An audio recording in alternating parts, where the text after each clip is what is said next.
뉴스에서 효소액이 건강에 굉장히 좋다라는 말을 한번 들어보셨을 겁니다. 우선 결론으로 말씀드리자면 전혀 과학적인 근거가 없는 사실입니다. 자, 그 효소액이 건강에 좋다라고 주장하는 사람들의 근거는 다음과 같습니다. 첫 번째로 우리 몸에는 굉장히 많은 효소가 들어있다. 두 번째로 효소들이 부족해지거나 균형이 깨지게 되면은 우리 몸에 건강에 이상이 생긴다. 세 번째로 그래서 효소를 섭취해서 우리 몸에 부족한 효소를 채우자. 효소액이 건강에 좋다고 주장하는 사람들이 근거로 내세우는 건 이렇게 세 개가 있죠. 자, 효소란 무엇일까요? 어떠한 생물체가 물질 대사를 하기 위해서, 화학 반응을 하기 위해서 각 세포에서 만들어내는 단백질이 되는 거죠. 자, 그래서 각 세포마다 모두 효소를 만들어낼 수가 있습니다. 그래서 우리 몸도 각 세포에서 필요한 효소들을 만들어내고 있고, 우리 몸뿐만 아니라 동물, 식물, 그 다음에 작은 미생물까지 이제 각자 필요한 효소들을 만들어내는 거죠. 어떤 것을 이제 분해하는데도 효소가 필요하지만 그 반대로 어떤 물질을 합성하는데도 효소가 필요합니다. 우리가 고기를 먹어서 그 단백질을 다 분해해서 아미노산으로 만들어 흡수를 했다면은 이제 다시 그 아미노산을 합성해서 이러한 단백질을 만들어야겠죠. 콜라겐도 만들고 단백질도 만들고 그런 것을 하는 게 또 효소입니다. 그래서 효소는 어떤 물질을 분해하기도 하지만 어떤 물질을 합성하기도 한다.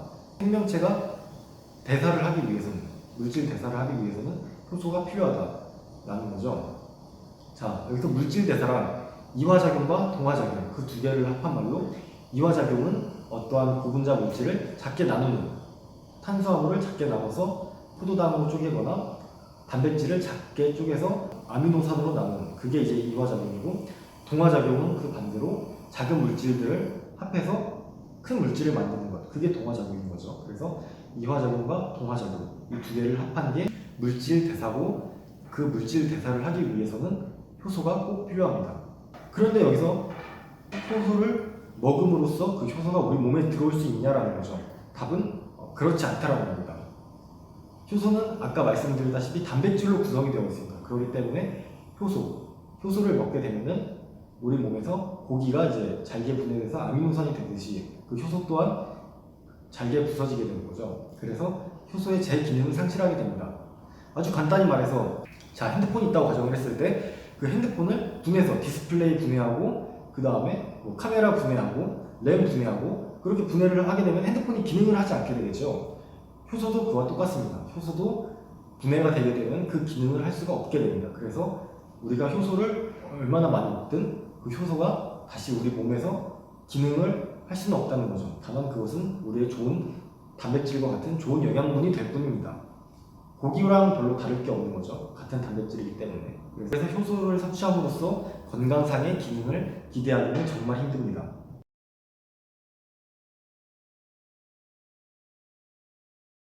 자, 그럼 먼저 구글에다 효소액에 대해서 한번 검색해 보도록 하겠습니다.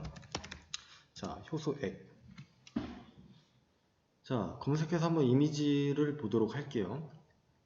자, 이미지 가장 앞에 나와 있는 이 사진 한번 자세하게 보도록 하겠습니다. 아침나라 한의원 효소액은 어떤 효과? 라는 제목을 가지고 있는데요. 한번 위에서부터 읽어보도록 하겠습니다. 효소는 대사활동을 활발하게 만듭니다. 네, 맞는 말입니다. 대사활동, 이화작용과 동화작용을 합한 말입니다. 여기서 이화작용이랑 뭔가 고분자 화학물질을 쪼개서 잘게 만드는, 쪼개는 것을 이제 이화작용이라고 하는 거고, 동화작용은 여러가지 작은 것들을 모아서 큰 화합물을 만드는, 그것을 이제 동화작용이라고 합니다. 그래서 어떠한 물질을 잘게 부수거나 아니면은 잘게 있는 물질들을 합해서 큰 걸로 만드는 것, 그것이 이제 대사활동이라고 보면 되겠습니다. 자, 우리 몸에서 일어나는 대사활동은 수많은 화학 반응의 과정입니다.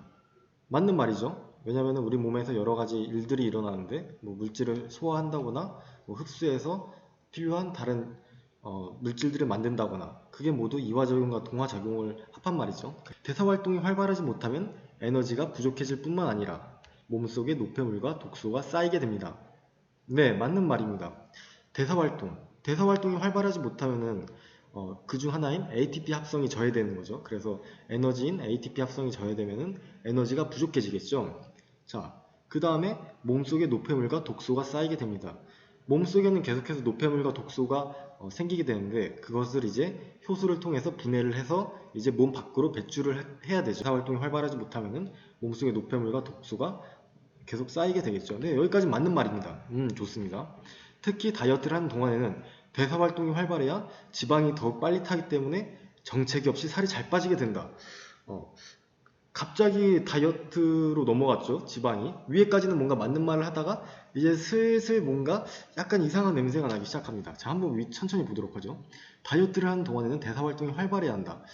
근데 맞는 말입니다. 대사 활동은 몸 전체 뭔가 신진대사 같은 게 좀 활발해야지 뭔가 에너지도 빨리 쓰고 뭐 열도 많이 만들고 그런 식의 이제 취지인 거죠. 자, 그 다음에 지방이 더욱 빨리 타기 때문에 정체기 없이 살이 잘 빠지게 됩니다. 자, 이건 사실 약간 애매할 수가 있습니다. 왜냐하면 대사활동 자체가 동화작용과 이화작용 두 개를 합한 것이기 때문에 지방을 태우기도 하지만 반대로 몸속에서 지방을 합성하는 것도 대사활동의 일부분입니다. 그래서 대사활동이 활발하다는 것은 지방을 빨리 태우기도 하지만 지방을 빨리 합성하기도 한다. 그런 의미가 될 수 있거든요. 그래서 약간 애매하지만 그래도 뭐 이해하는 데는 크게 무리가 없습니다. 뭐 충분히 이해는 가능하죠.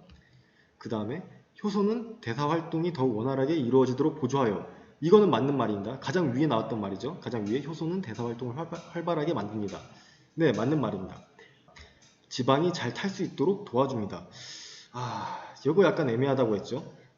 네, 그래서 지방을 분해하는 리파제도 효소의 하나입니다. 근데 반면에 지방을 합성하는 것도 효소의 한 역할입니다. 그래서 지방을 합성하는 효소도 있고 지방을 분해하는 효소도 있습니다. 그래서 효소가 지방이 잘 탈 수 있도록 도와줍니다. 라는 말은 약간 애매합니다. 효소 중에선 지방을 잘 탈 수 있도록 도와주는 효소와 지방을 합성하는 효소 이렇게 두 가지가 다 모두 있기 때문이죠. 자, 그래서 여기서 약간 애매하지만 그래도 애매하다 하지만 넘어갈 수 있습니다. 근데 이제 뭔가 본 게임이 이제 밑에서부터 이제 시작이 되는 거죠. 자, 이제부터 시작입니다. 원래 효소는 식품에서 섭취하는 것이지만 요즘에는 야채와 과일의 섭취량이 부족할 뿐만 아니라 식품의 질도 떨어지기 때문에 효소가 부족해지기 쉽습니다. 굉장히 깁니다. 앞에서부터 한번 천천히 보도록 하겠습니다. 원래 효소는 식품에서 섭취하는 것이지만 자, 여기는 확실하게 말이 안 되죠. 자, 효소는 원래 식품에서 섭취하는 것이 아니라 각 세포에서 만들어 쓰는 거죠. 식품에서 저희가 섭취하는 것은 탄수화물, 단백질, 지방, 비타민, 그 다음에 무기질 이런 것들을 저희는 식품에서 섭취를 하고 그 섭취한 것들을 바탕으로 저희는 효소를 만들어냅니다. 그래서 예를 들어 입에서는 이제 아밀라제, 침에 섞여있는 그런 아밀라제를 만들어내고 탄수화물을 분해하기 위한 효소죠. 그 다음에 각 세포마다 에너지를 만들기 위해서, 왜냐하면 각 세포마다 이제 에너지를 써야 되기 때문에 세포에서는 이제 에너지를 만드는 ATP 합성 효소, 에너지 합성 효소를 각 세포마다 만들어내게 됩니다. 그래서 효소는 원래 식품에서 섭취하는 것이 아니라 각 세포마다 만들어서 쓴다. 식품에서 섭취할 필요가 없다는 거죠. 요즘에는 야채와 과일의 섭취량이 부족할 뿐만 아니라 식품의 질도 떨어지기 때문에 효소가 부족해지기 쉽습니다. 자, 효소는 어디에 있다고 했죠? 모든 세포에서 만들어 쓴다고 했죠. 야채와 과일만 효소를 가지고 있는 것처럼 여기서 말하고 있지만 효소는 동물 세포에도 존재합니다. 우리 몸에서 이미 효소를 만들어 쓰고 있죠. 그렇기 때문에 우리가 먹는 소고기, 돼지고기에도 효소가 존재합니다. 어떻게 알 수 있을까요? 자, 우리가 고기를 보관하게 되면 숙성한다고 하죠. 그 숙성이 어떻게 되는 걸까요? 네, 바로 그 효소에 의해서 숙성이 되는 겁니다. 고기 안에 들어있는 그런 세포가 가지고 있는 효소가 자연적으로 그런 근육들을 분해하게 되면서 숙성이 이루어지는 거죠. 야채랑 과일뿐만이 아니라 버섯, 고기, 미생물, 여러 가지 균류 이런 것들 모두 효소를 가지고 있습니다. 그래서 이것도 잘못된 거죠. 야채와 과일의 섭취량이 부족하다고 해서 효소를 못 먹는다는 건 아니죠. 그래서 식품의 질도 떨어지기 때문에 효소가 부족해지기 쉽습니다. 말이 안 되는 겁니다. 모든 생물, 세포에는 효소가 있기 때문에 말이 안 되는 겁니다. 자, 근데 사실 말이 안 되는 건 밑에 또 있는데요. 효소액은 야채와 한약재, 과일 등을 장기간 발효시켜 만든 것으로 이건 사실 효소액이라기보다는 그냥 발효식품인 거죠. 부족한 효소를 보충하는 데 뛰어나고 지방 분해에 도움이 됩니다.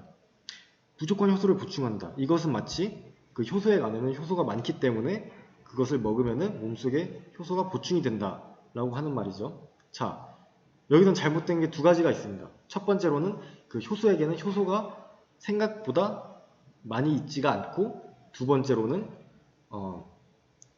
효소를 먹는다고 해서 몸속에 효소가 보충이 되는 게 아닙니다. 효소는 몸에서 만들어서 쓰는 거지 먹는다고 해서 그 효소가 몸에서 쓰이는 게 아닙니다. 효소는 무엇으로 이루어져 있다고 했죠? 효소는 단백질로 이루어져 있다고 했죠. 몸속에 들어가게 되면은 다른 고기 같은 것과 같이 몸속에서 분해가 되게 됩니다. 그래서 효소는 단백질이기 때문에 몸속에서 분해가 되게 되고, 이제 그렇게 되면은 효소의 활성을 잃게 됩니다. 그래서 이제 효소로서 제 기능을 못하게 되는 거죠. 자, 그래서 안 그래도 효소가 그렇게 많지도 않은 이런 효소에게 그것을 먹는다고 치더라도 몸에서 잘게 쪼개져서 이제 흡수가 되는 거지, 그것이 어떻게 그대로 몸속으로 들어와서 활용이 되지가 않는다. 그래서 이 두 가지는 틀렸다. 위에도 틀리고 밑에도 틀리고, 아주 여기서부터는 이제 말이 안 되는 걸 계속 하는 거죠. 그래서 지방 분해에 도움이 됩니다. 절대 지방 분해에 도움이 될 리가 없죠. 왜냐하면 위에 있는 내용 모두가 잘못됐기 때문에 결국에는 지방 분해랑은 아무런 관련이 없게 됩니다. 자, 밑으로 한번 더 내려가 보죠. 자, 이제부터 슬슬 약을 파는 게 시작이 됩니다. 물론 저는 약사분들을 굉장히 존경합니다. 절대 그 약을 파시는 분들, 약사분들을 비하하는 게 아니라, 여기서 이 약을 판다는 것은 말도 안 되는 그런 걸 판다라는 의미로서, 네, 슬슬 이제 약을 팔기 시작하죠. 이런 약쟁이 같은. 아무튼 효소액은 지방을 태우는 불씨 역할을 합니다. 이제 슬슬 뭔가 다이어트 하는 사람을 대상으로 해서 마케팅을 시작하는 거죠. 일반 음식을 먹지 않고 효소액을 마시는 해독 기간 동안 지방 분해가 활발하게 이루어집니다. 맞는 말입니다. 지방 분해가 활발하게 이루어집니다. 근데 왜 활발하게 이루어지느냐? 효소액을 마시기 때문에 이루어지는 게 아니라 앞에 일반 음식을 먹지 않기 때문에 이루어지는 거죠. 일반 음식을 먹지 않는다. 근데 몸에서는 에너지가 필요합니다. 왜냐하면 저희는 계속 숨을 쉬고 그 다음에 몸을 움직이기도 하고 자고 있다고 하더라도 몸에서는 끊임없이 에너지가 필요하죠. 왜냐하면 체온을 37.5도로 기본적으로 또 유지해야 되기 때문이죠. 그래서 음식을 먹지 않더라도 우리는 에너지가 필요합니다. 그럼 어떻게 될까요? 네, 몸에 기본적으로 있던 지방, 단백질, 그 다음에 저장되어 있던 탄수화물 등을 이제 이용하게 됩니다. 그것을 여기는 해독기간이라고 했는데요. 해독기간이 아니라 간단하게 말하면 그냥 굶는 기간, 금식기간, 공복기간이라는 표현이 더 적당하겠죠. 그래서 그런 공복기간에는 지방 분해가 활발하게 이루어집니다. 단순한 단식과는 달리 해독기간에 지방 분해가 더욱 활발하게 이루어지는 이유는 바로 효소액이 공급하는 에너지가 지방을 연소하는 작용을 돕기 때문입니다. 말이 안 되는 거죠. 왜냐하면 앞에서 효소액을 먹는다고 해서 그 효소가 어떻게 몸에 영향을 미칠 수 없다는 것을 말씀드렸죠. 자, 효소액은 절대 몸에 그런 영향을 줄 수가 없습니다. 효소액을 알려드린 방법대로 적절하게 드시면 단식과는 비교할 수 없는 속도로 지방이 활발하게 연소되기 시작합니다. 말도 안 되는 거죠. 그래서 다이어트 기간 동안 가장 중요한 것은 바로 효소액을 제대로 드시는 것입니다. 계속 말이 안 되는 걸 계속 하고 있습니다. 그래서 하는 말이 뭐냐면은 밥을 먹지 말고 효소액을 먹어라, 이런 말을 하고 있죠. 자, 그러면 왜 이렇게 효소액을 먹는 걸 강요할까요? 근데 아무것도 안 먹고는 사실 버티기가 힘들어요. 그래서 이제 이 한의원, 이 업체에서는 이제 효소액을 파는 거죠. 그래서 배가 고프겠지만 이 효소액을 먹으면서 좀 버텨라 라고 하는 거죠. 그래서 효소액을 제대로 드시는 것입니다. 그래서 여기서 하고 싶은 말은 효소액을 팔겠다는 거죠. 밥 대신에 이걸 먹어라, 그런 거죠. 자, 이번에 네이버에서도 한번 좀 검색을 해봅시다. 네이버에 검색하면은 쇼핑에 바로 나오죠. 34,000원짜리 한번 보도록 하죠. 이 효소액 제품은 이제 아나운서랑 그 다음에 리포터 등 좀 그런 아름다운 분들을 좀 써가지고 광고를 해서 그냥 협찬해주고 그 다음에 사진을 보내달라고 하는 거죠. 공짜로 줬으니까 이것 좀 사진 좀 보내주시면 감사하겠습니다, 이런 식으로 해서 협찬을 하는 거죠. 한번 이 제품에 관한 정보를 한번 보도록 합시다. 여기도 똑같습니다. 나쁜 걸 비워내고 동시에 몸에 꼭 필요한 효소를 채우세요. 말씀드렸죠. 효소를 먹는다고 해서 그것이 몸에 어떻게 사용이 되지 않습니다. 각 세포마다 이제 필요한 효소가 있는 거고, 그 필요한 효소는 각 세포마다 만들어 쓰는 겁니다. 외부에서 이렇게 강제로 뭔가 넣을 수 있는 건 아니죠. 자, 유기농 당만 희석하여 저당 발효라고 되어 있죠. 애당초 여기서 효소 자체가 중요한 게 아니라 그 효소를 넣어서 그냥 발효가 되었다는 거죠. 그래서 이 효소 자체는 사실 말씀드렸다시피 먹어도 별로 의미가 없습니다. 그나마 의미가 있다고 한다면은 그 효소를 통해서 기존에 있던 물질이 발효가 돼서 뭔가 어떤 생성물이 생겼을 때 이제 그거 정도는 효과가 있을 수가 있겠죠. 그래서 발효에 의한 그런 발효 산물은 효과가 있을 수도 있다. 네. 사실 여기서 가장 문제가 되는 것은 한 입으로 두말하는 게 약간 문제가 되는 건데요. 자, 식단 조절은 필수. 저 GI 식단으로 식단 조절을 병행해 주세요. 이 GI는 뭐냐면 이 밑에 나와 있습니다. 고 GI 식품은 급격한 혈당 상승과 인슐린의 대량 분비로 지방 축적과 지방 생성을 촉진합니다. 라고 되어 있죠. 고 GI를 섭취하게 되면은 혈당 상승이 이제 급격하게 되는 거고, 저 GI를 섭취하게 되면은 혈당 상승이 천천히 이루어지게 되는 겁니다. 자, 저 GI라고 한다면 우리가 일반적으로 섭취하는 뭔가 통곡물 같은 게 되겠죠. 저희가 통곡물을 섭취하게 되면은 딱 입으로 느꼈을 때 엄청 달지가 않죠. 그렇기 때문에 통곡물이 탄수화물로 구성되어 있는 통곡물이 입안에 들어와서 소화돼서 당으로 나눠져서 몸에서 흡수되어서 혈관에 이제 혈액의 당으로 가기까지 굉장히 오랜 시간이 걸립니다. 그래서 그것을 저 GI라고 하는 거고, 그 다음에 고 GI라고 한다면은 우리가 일반적으로 생각하는 설탕 아니면 포도당 그런 당류를 생각하면 되는데요. 당을 먹게 되면은 엄청 달죠. 그것은 이제 굉장히 분해가 빨라서 몸의 흡수가 굉장히 빠르게 되고, 그 다음에 혈당 상승을 굉장히 급격하게 올리게 됩니다. 그래서 저희가 보통 등산 같은 거 할 때 당 떨어졌다 당 떨어졌다 하면서 사탕을 먹는 이유가 바로 그거죠. 바로 혈당 상승을 급격하게 올리기 위해서. 그래서 여기서 하는 말이 뭐냐면은 저 GI 식단으로 먹어라. 고 GI 식품은 혈당 상승과 인슐린을 분비 촉진하기 때문에 좋지 않다라고 말하고 있죠. 자, 근데 이제 밑에 말이 안 되는 게 나옵니다. 자, 밑으로 쭉 내려오겠습니다. 자, 당뇨 환자는 섭취를 피해 주시기 바랍니다. 자, 당뇨 환자는 이 음식을 섭취하지 말아라. 그런 뜻입니다. 자, 당뇨 환자는 고 GI 식품을 섭취하는 게 굉장히 위험합니다. 자, 당뇨 환자는 섭취를 피해 주시기 바랍니다. 왜 그럴까요? 자, 왜냐하면 이 제품 자체가 고 GI 식품이기 때문입니다. 어떻게 알 수 있을까요? 여기 정보에 나와 있습니다. 이 영양 정보를 한번 확인해 보겠습니다. 가운데 영양 정보를 확인해 보면은 25ml당 50kcal가 있죠. 자, 여기서 보면은 탄수화물 12g인데 당류가 12g입니다. 자, 이 말은 뭐냐면은 탄수화물이 들어가 있는데 그게 모두 다 당류다라는 거죠. 그래서 결국에는 이 안에 당류가 엄청 많이 들어가 있다. 자, 25ml라고 하면은 보통 무게가 얼마 정도 되죠? 25ml면 물론 물질에 따라서 좀 다르겠지만 우리가 물이라고 가정했을 때 25g 정도가 되겠죠. 그래서 25g 정도의 그런 액체 속에 뭔가 당류가 12g이 있다. 물론 정확히 따지면은 25g보다 좀 더 무겁긴 하겠지만 간단하게 이제 편하게 계산을 하면 그렇게 되겠죠. 그래서 거의 한 반이 좀 안 되는 정도, 반 정도가 이 상품의 반 정도는 당으로 구성되어 있다가 되는 거죠. 그래서 사실 그렇게 건강에 좋지 않을 수도 있다. 당은 뭐 적절하게 섭취하면은 아무 이상이 없습니다. 다만 당뇨병 환자 같은 경우에는 일반인들이 적절하게 섭취하는 수준, 그 적은 수준만 섭취하게 돼도 당뇨병 환자들은 굉장히 위험할 수가 있는 거죠.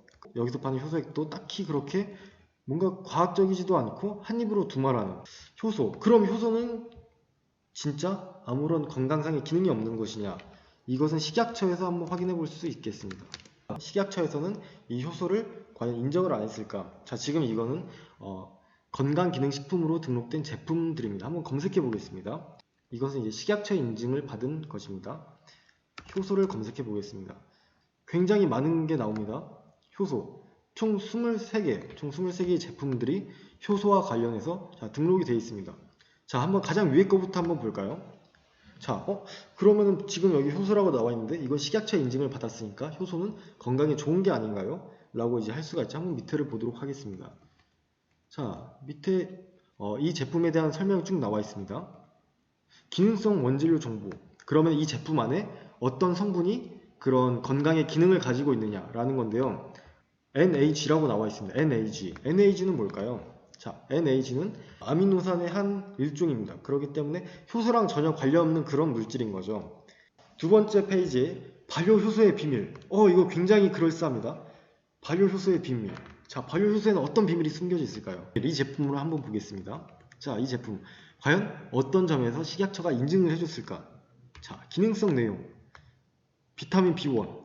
탄수화물과 에너지 대사에 필요. 효소에 대한 정보는 없습니다. 자, 제목과 좀 다르죠. 그래서 이 기능성 원재료 정보를 보면 아시겠지만 비타민 B1밖에 없습니다. 그래서 이 제품에서 제품 이름은 되게 거창합니다. 발효 효소의 비밀. 가장 거창한데 식약처의 인증을 받을 때는 이 제품 안에 비타민 B1이 많이 들어가 있다. 그리고 이 비타민 B1은 건강에 탄수화물과 에너지 대사에서 기능을 하기 때문에 이런 비타민 B1이 많이 들어가 있는 이 제품을 건강에 기능이 있는 식품으로 인정을 해달라 해서 식약처는 이제 그걸 보고 비타민 B1 일정 이상 들어가 있구나 오케이 해서 인증을 해준 거죠. 식약처에서는 이 효소에 관해서 그 어떠한 것도 책임을 지고 있지 않습니다. 다른 내용도 다 마찬가지입니다. 어떤 걸 보더라도 이 효소 자체는 식약처에서 그러한 건강적인 기능이 있다는 것을 인정해주지 않고 있습니다. 자, 그래서 지금까지 효소가 어떤 기능을 하는지 알아보고 효소에게 효소가 많이 있다고 하더라도 그게 몸에서 어떤 건강적인 기능을 하기 힘들다라는 걸 알 수가 있습니다. 그리고 사실 그 효소액 자체에도 효소가 그렇게 많이 들어있지가 않고 대부분 당으로 구성되어 있다는 것을 확인을 했습니다. 자, 여기서 중요한 건 그거죠. 그럼 효소액은 전혀 건강상의 이점이 없는 건가요? 라고 이제 물어볼 수가 있죠. 자, 처음에 제가 결론으로 말씀드렸다시피 과학적인 근거가 없습니다. 그렇기 때문에 그게 건강상의 이점이 있을 수도 있고 없을 수도 있고 아니면 오히려 건강에 안 좋을 수도 있습니다. 근데 사실 중요한 건 그거죠. 이 물건을 파는 사람들, 이 물건을 효소액이 건강에 좋다라고 해서 물건을 파는 사람들조차 자기가 파는 물건들이 건강에 좋은지 안 좋은지, 만약에 건강에 좋다면 어떤 점이 건강에 좋은지 하나도 모르고 있다는 사실인 거죠. 그게 가장 큰 문제라고 할 수 있습니다. 자기가 어떤 물건을 팔면서 그 파는 물건에 대해서 제대로 모른 채로 팔고 있다. 그리고 두 번째로 그 효소 자체가 몸에서 들어와서 어떤 역할을 한다. 그것은 전혀 식약처에서 이제 인정을 해주지 않고 있습니다. 자, 그럼 여기서 여러분들이 합리적인 소비를 하기를 바라며 마치도록